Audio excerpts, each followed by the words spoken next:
Just following up on James's korero about the Regional Council policy and rules must give effect to Te Manawatawai. So my korero is going to go down and focus on Te Manawatawai. National Freshwater Policy Statement 2020. So Ngāti Kanganui Incorporated represent over 60,000 registered members, many of whom include mana whenua, and have publicly stated that they do not support consent, this consent being alive, of the Ruataniwha Dam, and that correlates with any decision that would afford 10 consent holders the option to have a deferral of Section 36 charges and keeping the consent option alive. I spoke to mana whenua, Ngāti Pouwhare Kura, of the McIlroy last night, and they continue to not support the Ruataniwha Dam consent proposal or consideration of extension. In their words, kaore, kaore, kaore.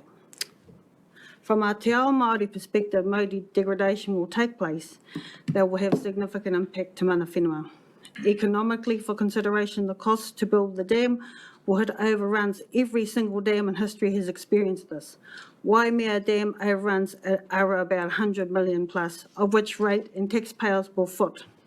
Asking for their Section 36 science charges deferral should ring alarm bells for ratepayers and taxpayers, who will be footing 65% of that ratepayers will.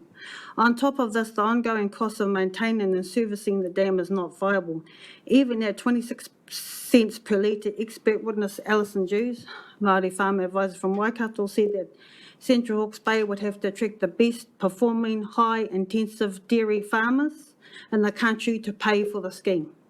High-intensive dairy farming leads into social and health impacts. Intensified land use equals poor health outcomes, including increased risks of cancer. Supporters of this dam support an increase of cancer in our communities. Central Hawke's Bay water quality trends are of concern. The shallow groundwater has a degrading trend in terms of nitrates. The councillors need to consider the health of community as a whole in their decision.